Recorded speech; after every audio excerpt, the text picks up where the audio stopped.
Hey guys, Aaron Cybertron Zeng here, and today I've got WolfeyGC with me, and we are going to be ranking the top 10 Pokemon for Series 5 of VGC 2020. Of course, the format just started a couple of weeks ago, and yeah, we have come up with a list of Pokemon that we think are really strong right now. So, what's up, Wolfey? Hey, yeah, I'm really excited to be here on the PG channel. Hashtag PG, hashtag sponsored player, hashtag sponsored video. But yeah, no, like Aaron said, it's actually kind of a tough task because the metagame is still in its infancy for Series 5. A lot of Pokemon are seeing play, however, sometimes it's hard to tell what's kind of new toy syndrome, where there's a lot of new Pokemon that people can use and are still testing out, and what's really going to stick around. So Aaron and I have gone through, we have a top 10 list here, we've got a couple honorable mentions as well, but we're going to do our best kind of give you all our first impressions of the Series 5 metagame, which is our current VGC format.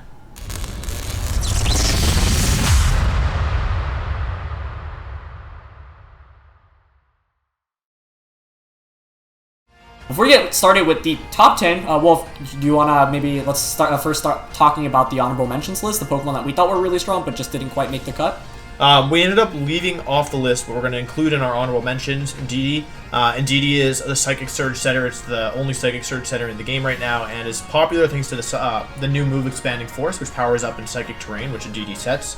We decided to leave it off the list because of the presence of other terrain setters and some of the fact that Indeedee doesn't really sit in a comfortable place in the metagame right now. And when you consider that it's very easy to override its Psychic Terrain, Porygon Z is another one. It's an extremely powerful Pokemon, especially when you Dynamax it. However, it's not the most consistent Pokemon, and it struggles a little bit outside of Dynamax, and if it's not hitting things truthfully for neutral damage, it doesn't need to hit for super effective, but if it's not hitting neutral damage with its Stab Hyper Beam, it can definitely fall off. So Pokemon like Tyranitar and Dusclops, it's not super favorable against.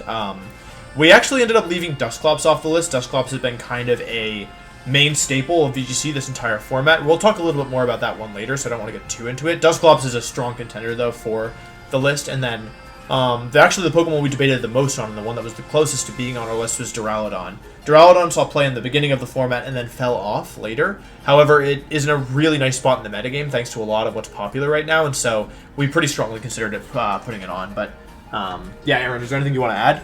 Yeah, as you can see, it was a mix of support and offense. I think, Indeedee is one of the most used Pokemon right now in the format. Wolfey and I think it's strong, but, maybe not as flexible as some of the other Pokemon on our list, so for that reason, we didn't include it. Dusclops, as Wolfey mentioned, has been a staple for a very long time at this point, but Porygon Z, really, really big offensive juggernaut that I think is still... we haven't really had any major tournaments yet, and I'm really curious to see how players do in the first major tournament, which is the Players' Cup. I think like a bunch of top players are definitely running it, and pairs really nicely. It's just one of the strongest attackers you really have in the game, but Liz a little bit one-dimensional as well, and it feels like teams that have it, if you're able to stall out those 3 turns of Dynamax, and not take too many knockouts, you're often able to come back in the late game.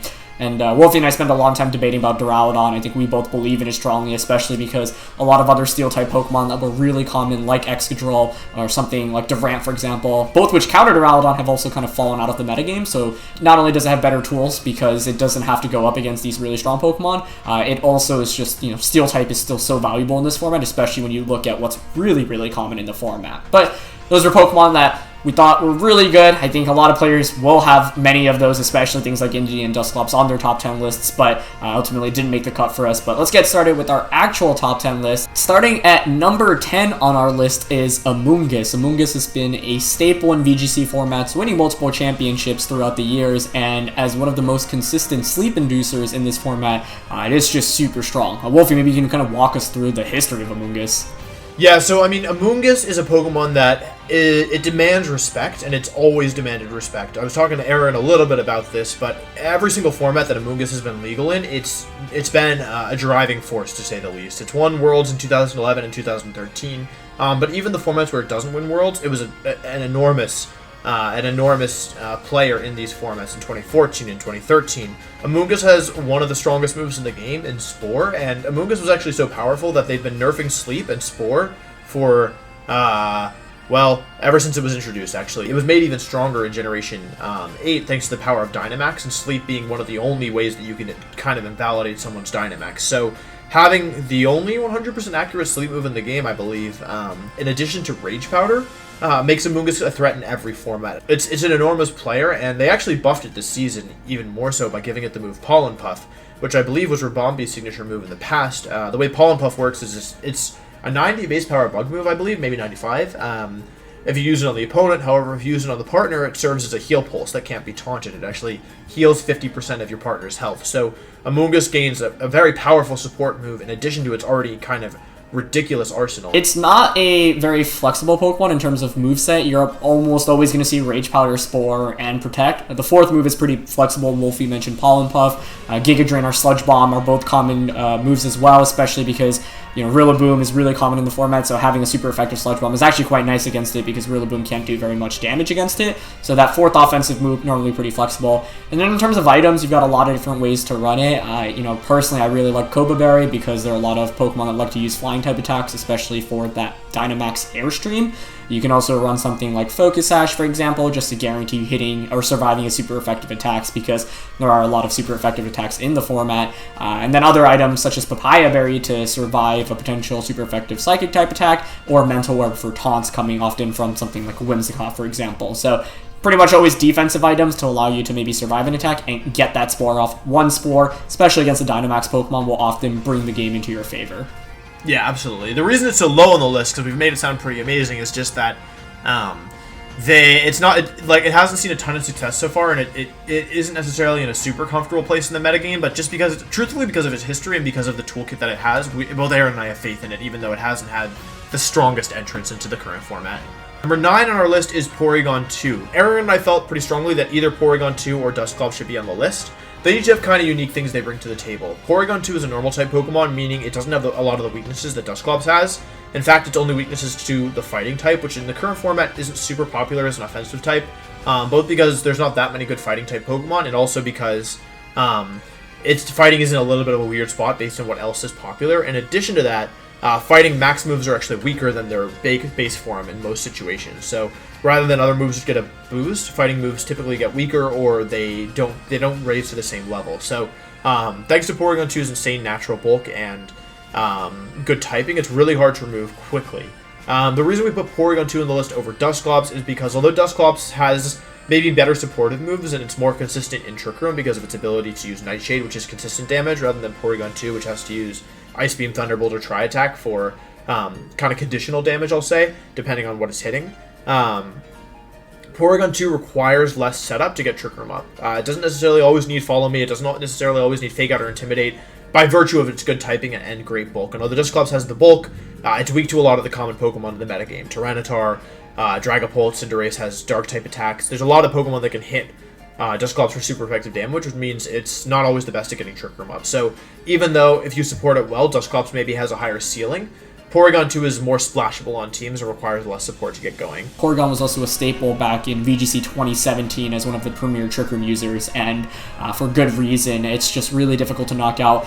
And in a format where, a lot of attacks, it's like, your goal is really to get as much out of Dynamax. Porygon's a Pokemon that can maybe soak up multiple max moves and then heal it off with Recover. And if you can stall out your opponent's Dynamax and then set up, Trick Room and Dynamax yourselves, then you're going to be in a really, really good position. So, yeah, it was a really tough debate between the two. I think Porygon is probably the one that's a little bit more common right now. And of course, it's one of the newer tools to play with as well. So, yeah, you can also have a fair amount of flexibility in terms of its offensive attacks. You're pretty much always going to see Trick Room and Recover on it, and then some combination of like Ice Beam, Thunderbolt, Tri-Attack, maybe even Psychic if you want to run it with like Hatterene and Niddy, for example, on Trick Room teams. So, Shadow Ball as another example. So it gets a lot of good coverage and ultimately just a pretty consistent Trick Room user. It's never going to really be doing that much damage, but I can stick on the field for a long time, heal back, and then go from there.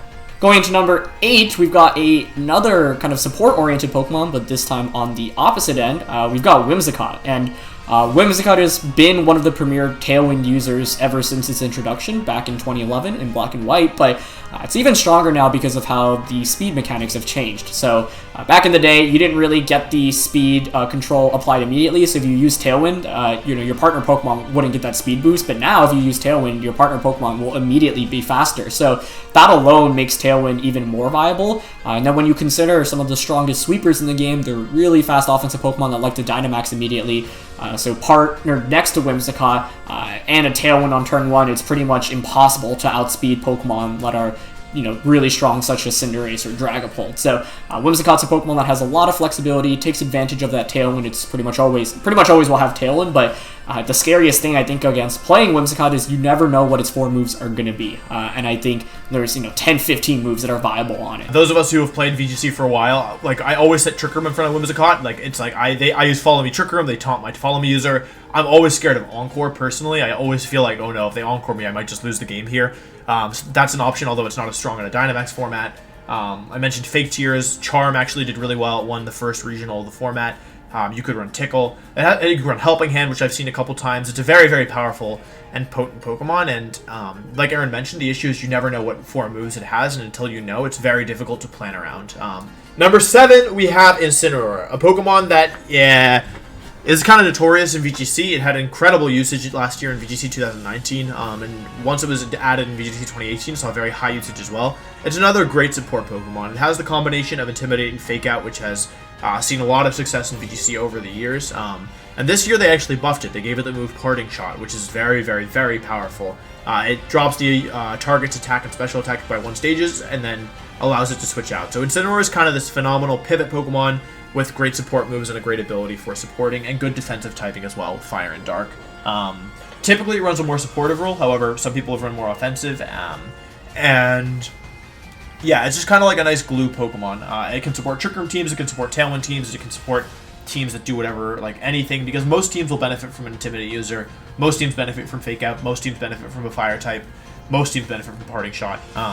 Really, really flexible Pokemon. A phenomenal support Pokemon. Not necessarily seeing the same kind of usage it did in 2019, which I think is healthy.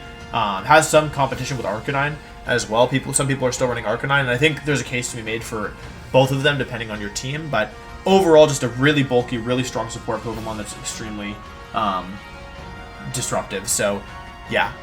What do you have to say about Incineroar, Aaron? Yeah, I think you covered a lot, and one of the main things is because of Intimidate, because I would say the metagame is more physically oriented, it's often difficult to the Incineroar I think is one of the hardest Pokemon to maybe get a one-hit KO on in this format. Like, you pretty much have to Dynamax and have a super effective attack against it, unless you're running like Rain, for example. So it's often able to stick on the field for a while. Even a single Parting Shot plus Intimidate means that you can get multiple stat drops and then switch Incineroar back in. So it's pretty flexible. I'm really glad that you mentioned like the offensive threat of it as well, because one way you can really catch an opponent off guard, especially in VGC, is by using a set that people don't expect, especially in Best of 1. So I've actually seen a fair amount of Dynamax Incineroars with weakness policies as well, which can completely turn the tides into your favor. So it's a Pokemon, while most of the time it's played in a defensive role, can flex onto teams for its offensive as well, because it does have a lot of damage output, and it's actually got really great coverage in terms of its attacks. It's got Fire, Fighting, Dark. Fire and Dark alone in this metagame I think are just really valuable, and then you have a lot of flexibility for what your last attack wants to be. So yeah, I think we have it up here just because Fake Out isn't as strong as it was in previous formats. Fake Out was insane in previous formats, especially because there's kind of no way around it. Now with Dynamax being immune to flinches, one of your ways to get around Fake Out is, of course, to just Dynamax your Pokemon turn 1. But the reason why Incineroar is still really strong as opposed to something like Hitmontop or Scrafty is because it has fewer weaknesses, and it's just a little bit bulkier. Something like Hitmontop and Scrafty, while common in previous VGC formats, have kind of fallen out of the format because of its weakness to Fairy and Flying, two of the most common types you can go up against. So Incineroar, not only can threaten with Intimidate turn 1, but will also be able to often survive multiple turns in the game, which is really valuable for cycling in those Intimidate. So overall, just a really strong support Pokemon that also has the potential to Dynamax. Coming at number 6 on our list is Venusaur. Venusaur has not been that great in previous VGC formats, but found a really great spot in this format due to the rise of Sun. A lot of strong ways to really take advantage of Sun, including Torkoal, Ninetales, G-Max, Charizard, which was common earlier on in the format. And Venusaur became even better with Series 5 because of its Gigantamax form. Now, Venusaur is a really terrifying Pokemon to play up against, especially in Team Preview, because there's so many different sets that could work on it. You have Focus Sash, for example, which is kind of the most consistent variant in terms of sticking around and getting multiple attacks off, but you also see Life Orb being used. It's especially strong when you're pairing, G-Max Venusaur with its G-Max attack and Rillaboom with the Life Orb. It's just able to do so much damage on turn 1 with the Grassy Terrain boosted attack. But you can also run something like Wide Lens, for example, to get more accurate Sleep Powder. So I think one of the scariest things about Venusaur is it's the amount of flexibility that it has, especially in a best of 1 where you have to respect it, going for Sleep Powder immediately. But if you maybe try to commit to stopping that Sleep Powder, it might just Gigantamax in front of you and start dishing out a lot of damage. And so Venusaur, despite being weak to a lot of common types in the format like Fire and Flying, we still think is really, really strong. Yeah, something that I want to talk about Venusaur specifically is that we've talked about flexibility a lot so far in this list, right? We've talked about some Pokemon are very flexible, some Pokemon kind of only have one standard set with variations. I consider Venusaur to be a very flexible Pokemon. However, when I say flexible in this case, I don't actually mean flexible with the moves or the items, which, you could argue it's somewhat flexible there, but the really interesting thing about Venusaur is it's flexible in the way that you play it, and you can adjust that game to game. A lot of Venusaur will run G-Max, well, almost every Venusaur should be running Gigantamax Venusaur, and almost all of them will carry Sleep Powder as well. So depending on your situation, you can choose to play Venusaur as a more supportive Pokemon, using Sleep Powder just to, be disruptive and put opponents to sleep. If you think your opponent's going to Gigantamax or Dynamax, you can use Sleep Powder to stop them there. However, if you think your opponent is going to be more prepared for a Sleep Powder set, maybe go for a Taunt or something, you can Gigantamax and use G-Max Vine Lash, which is an incredibly powerful G-Max move, which also has a very powerful secondary effect. Both Charizard Gigantamax and Colossal Gigantamax have won tournaments in this format, which have, the same effect but for different types. And so, when you're using Venusaur, you don't even have to commit when you're building to what kind of set you want to run. You could easily do something like Life Orb, Sleep Powder, or Focus Sash or Wide Lens Sleep Powder. And just depending on your matchup, play it as a more supportive Pokemon or as a more offensive Pokemon. Number 5, we have Tyranitar. So Tyranitar is another phenomenal Pokemon that's seen a lot of usage over the years. Tyranitar kind of has phases where it goes over the years, where sometimes it's very good and sometimes it feels kind of like a shell of its former self. We chose to include it on this list. It's taken a different kind of tone than it has in the earlier format. In the earlier format, it was used often as a sweeper, a good Trick Room sweeper. Thanks to its strong offenses and ability to hold the weakness policy. That's still definitely a viable strategy. However, to me and to Aaron, it feels more like Tyranitar has taken kind of a glue role, or maybe a more supportive role. It's very strong against a lot of the popular strategies and gives a lot of matchup advantages just by having it on the team. We were just talking about Venusaur, who's often paired with Sunsetters, but a Pokemon that's very good against Venusaur and Sun specifically is Tyranitar, with the ability to overwrite Sun. Rain's seeing some play as well. Tyranitar is a great Pokemon against Rain because it's able to overwrite the Rain. It's also a solid Pokemon thanks to its speed tier that can function in Trick Room. Even if you don't intend to set Trick Room yourself, just having a Tyranitar on your team as a Pokemon that can operate in Trick Room is valuable. And thanks to its incredible base stats, it's a Pokemon that doesn't necessarily need to Dynamax, but can Dynamax if the situation is right. So it's a flexible Pokemon in terms of the teams that it fits on and the role that it plays within games and how you want to use it. And it has some other strong points as well. Aaron, do you want to talk about maybe some of the move additions that Tyranitar's gotten, or maybe some of the items you can run in it? Yeah, so earlier in this format, it was actually used very commonly just as like a sweeper, right? It's a Pokemon that can Dynamax. There's not very many things in the format that can get a one-hit KO onto it. And often when you're trying to deal with Pokemon, you want to use super effective attacks against it, so Weakness Policy was by far the most common item on Tyranitar earlier on in the format. Some players are still opting for it now. Wolfey mentioned some of those new move additions as well, so you can use something like Lash Out, which combines really nicely with something like Bulldoze, so you decrease your stats, then Lash Out's damage is increased, and so that partners up really nicely, meaning that you don't even necessarily need to Dynamax Tyranitar. Towards the end of, or before going into Series 5, players were actually running like max speed Tyranitar with Focus Sash as well, and Assurance. And what Assurance does is do increased damage if the Pokemon you're targeting has already taken damage.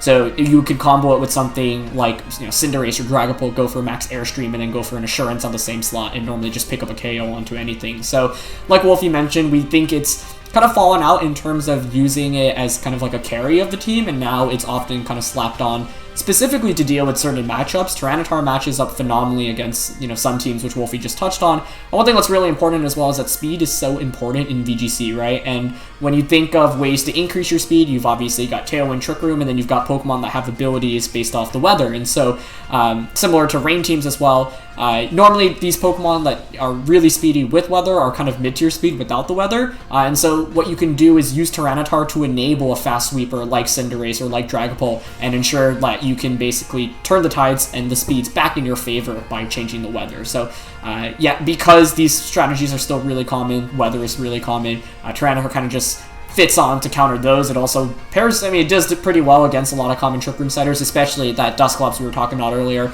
Max Darkness just does so much damage to it. Not enough to pick up a one-hit KO often, but partnered with any other chip damage from any other strong Pokemon, can just knock that out immediately. So yeah, we think it's still really, really good in this format, even though the way it's used might have changed a little bit from previously. Coming at number 4 on our list is a Pokemon that dominated the earlier years, or earlier months in VGC 2020, and might have fallen out in terms of usage a little bit, but Wolfey and I still think it's really, really strong, and that's Dragapult, which, really kind of was the king of the format for quite a while. Wasn't maybe like the most overpowered Pokemon, it wasn't broken by any means, but you have to pay so much respect to it because it is basically the naturally fastest Pokemon in the format. Gets access to really great coverage moves in Dragon, Ghost, and then a combination of, say, Flying from Max Airstream or Steel from Max Steel Spike. Also paired with a Life Orb or with Weakness Policy and then like Helping Hand support, for example, you can really just get one-hit KOs on a lot of the Pokemon in the format. So players are kind of tending away from it for now in the earlier format, but I think it's still a Pokemon that you have to pay immense respect to because with Dynamax, a super effective attack won't necessarily be the answer to it. If a Dragapult can get 3 attacks off in a game, it's just so much damage that racks up really quickly. Yeah, there's a couple really powerful things about Dragapult. Its base stats are incredible. It's the fastest thing in the format that's relevant, and it's so fast that many Pokemon, such as Dracovish, even with a Choice Scarf, can't outspeed it. So, you have to. It also forces Pokemon such as Togekiss to run a lot of speed if they want to outspeed it after a Max Airstream, which, obviously that you have to take that out of either bulk or power.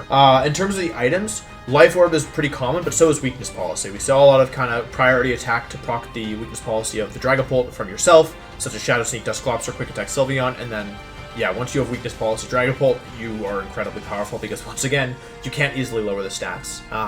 I know some other players, like Alex Gomez, have run Thunder Wave Dragapult as well, just because it's so fast and gives you the instant speed changes. So, yeah, it can do so many different things. We've already seen dual screens, dual status, offensive and support Dragapults all do well this season, so I don't think there's any reason that would change with the addition of some of these new Pokemon, personally. Number 3 on our list is going to be what has been a real kind of demon of this format, and that is Togekiss. However, the interesting thing about Togekiss is that it keeps going back and forth in terms of what set it likes to run. At first, of course, we had our nice supportive Togekiss, so bulky, Babberry Berry, difficult to remove, Follow Me, so strong, right? Then the format kind of, the metagame kind of shifted, and we started seeing more offensive Togekiss with Scope Lens and Super Luck for 50% crit rate. These Togekiss would often Dynamax. We even saw some Weakness Policy Togekiss. Then that kind of fell off, and we started moving again back towards defensive Togekiss. Maybe now we're running Safety Goggles, maybe now we're running Lumberry, maybe now we're running still Scope Lens, but we're defensive. And now, with Series 5's addition, it feels like we're trending once again towards offensive Togekiss, which have the ability to Dynamax, but not necessarily the guarantee of Dynamaxing. Like, it can function both in and out of Dynamax. So, Togekiss, has a case for the strongest support Pokemon in the format. Unlike Amoonguss, who, you can get around Rage Powder thanks to, if you're a Grass type or you hold the Safety Goggles item. The only way around Follow Me is something like Stalwart or maybe Barraskewda's ability, Propeller Tail, I think it's called. It's just something you have to respect because of Max Airstream is a great means of speed control. It's definitely one of the best Max Airstream users because it gets that same type attack bonus. And at the same time, you have to respect it potentially going for supportive moves like Yawn, Helping Hand, Follow Me, and even Protect, for example, to bait out an attack from your end. So it is a crazy good Pokemon. I think you could easily make the argument for this being number 2 or number 1 on the list as well. But we thought there were 2 Pokemon that are, really, really strong and have seen usage pretty much everywhere right now that you really have to respect. So number 2 on our list, we have Cinderace. Cinderace is kind of funny because I like to make fun of it when people were running a pre-Libero. However, with the addition of its hidden ability, which is the same as Greninja's, it changes type before it attacks to whatever attacking type it's using. It's certainly threatening. Cinderace is a Pokemon with great coverage moves and a really high base speed stat in a format without that many fast Pokemon. It's pretty much the fastest thing you're going to encounter other than Dragapult on a regular basis. It has access to really strong max moves. Max Airstream changes its type to Flying, and obviously is one of the best max moves in the game. It also often will run Max Steel Spike, which is great because Steel is such a powerful type.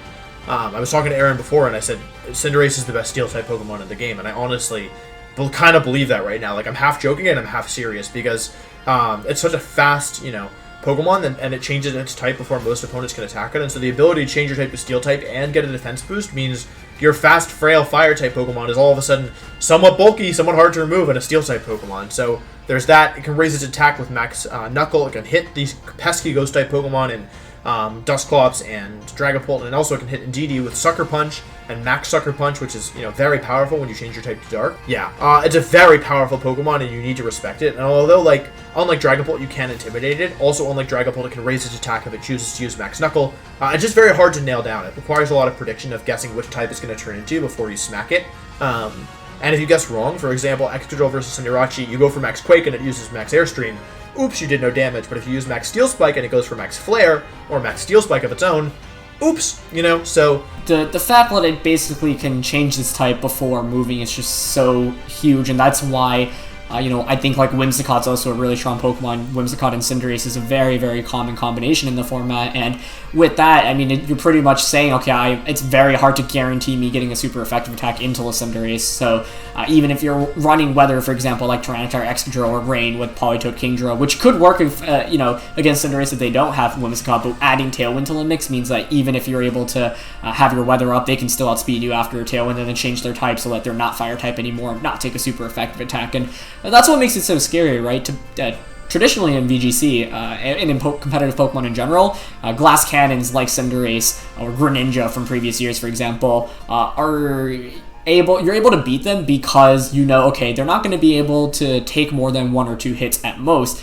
However, now with Dynamax and with Cinderace moving first and the ability to change its typing and even give itself defensive boosts from Max Steel Spike, it just becomes a lot more difficult to get the one-hit KO on, because even though it's pretty frail, with Dynamax doubling your HP, even a super effective attack, especially from a non-Dynamax Pokemon, won't be able to just knock out it immediately, and it's a Pokemon that can really just chain knockouts really, really quickly. It partners up really nicely with a lot of things, and it has insane coverage, has great speed control through Max Airstream, which, if it didn't get that same type of attack bonus, wouldn't really be doing that much, but the fact that it changes its type into a, Flying, which allows it to be better defensively while also boosting its speed, doing a ton of damage with Max Airstream is kind of insane. Max Airstream is just one of, if not the best max move in the game. The fact that you have it on an offensive threat like Cinderace just makes it that much more scarier. And last but not least, we have our number 1 Pokemon on the list. Aaron, you want to take us through who is the strongest Pokemon right now? Absolutely, Wolfey. We thought that Rillaboom was the number 1 Pokemon in the format, at least currently. And it's pretty interesting because if you actually look at what we had as number 2 and number 3, which were Cinderace and Togekiss, Rillaboom actually defensively doesn't do super well, or offensively doesn't do super well against either of those. But we had it at number 1 on our list because of its flexibility. It's currently being used because of how well it fits onto any team. Once again, having Fake Out already is good enough, but it is also able to set up the grassy terrain, and they gave Rillaboom a insanely strong attack in Grassy Glide. For those that don't know, this move has increased priority when grassy terrain is up, so it ensures that Rillaboom gets a really, really strong attack off, basically, with increased priority, and that's so huge because Rillaboom's speed, while okay, is still not the fastest Pokemon in the format. Rillaboom being so common has actually made it a lot harder for bulky water-type Pokemon to thrive in the format. We saw Pokemon like Primarina, Rotom Wash, Lapras, for example, earlier on in the seasons, and while those Pokemon are still pretty good, they're a lot harder to justify using, especially as a Dynamax Pokemon, because Rillaboom with Grassy Glide will just be able to do over 50% of it, even as a non-max Pokemon. And ultimately, just has really great coverage. Fake Out, Grassy Glide, gets access to Knockoff, removing Eviolites from things like Porygon or Dusclops, and just removing items in general is really valuable. And then fighting type coverage with Superpower as well. So while it's walled by some Pokemon on our list, like Togekiss, it's just insanely flexible and also difficult to knock out. Yeah, I honestly think it was downright irresponsible to give this thing Grassy Glide. Yeah. It's the thing about priority attacks in general is they're so powerful that the way that they balance them is by giving them some kind of drawback, right? Like, the most common priority moves are like Mach Punch and Aqua Jet, and those are 40 base power. when you consider Grassy Glide is 70 base power, aka 1.5 over 1.5 times stronger, and it's boosted another 1.3 times by grassy terrain, and Rillaboom sets its own grassy terrain, it's irresponsible. I'm just going to say it. It's an incredibly powerful move. And the fact is you can't even block it by switching in Psychic terrain, because then it just becomes not priority and it still goes off, right?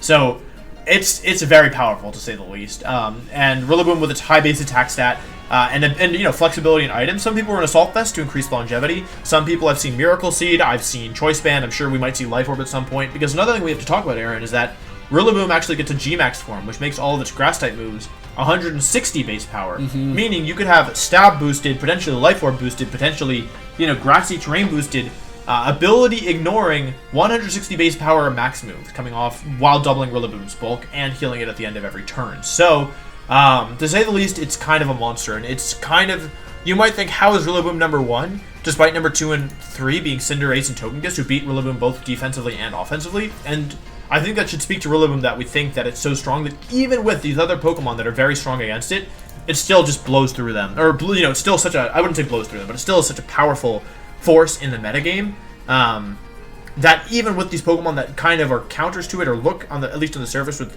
to be pretty hard checks and counters, it's still so powerful and still on an absurd amount of teams. I was telling Aaron, but in the Players' Cup, I played 5 games yesterday. I'm pretty sure every single one of them had a Rillaboom. So, yeah, it is very popular right now, and for good reason. It's incredibly powerful, and it also has other Grass-type moves in addition to Grassy Glide. So you can run Wood Hammer for even more damage output. It's very, very powerful. And I don't think it's going to go away anytime soon, especially because the two of the Terrain Setters are downright useless with Weezing and Pincurchin. Is that what it's called? Yes. Sad reacts only. Sad reacts only.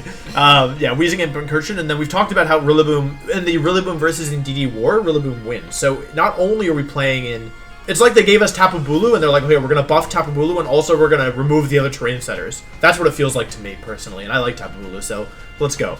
But yeah, I think that's it. It's flexible in items. Moves are somewhat flexible. You're pretty much always going to want Knockoff, Grassy Glide, and as long as you're not running like Choice Band, you're probably going to want to Fake Out. Last move is kind of up in the air. Superpower, High Horsepower, Wood Hammer, all good moves. But yeah, I don't know. It's a scary Pokemon, to say the least, and I don't expect it to go anywhere anytime soon.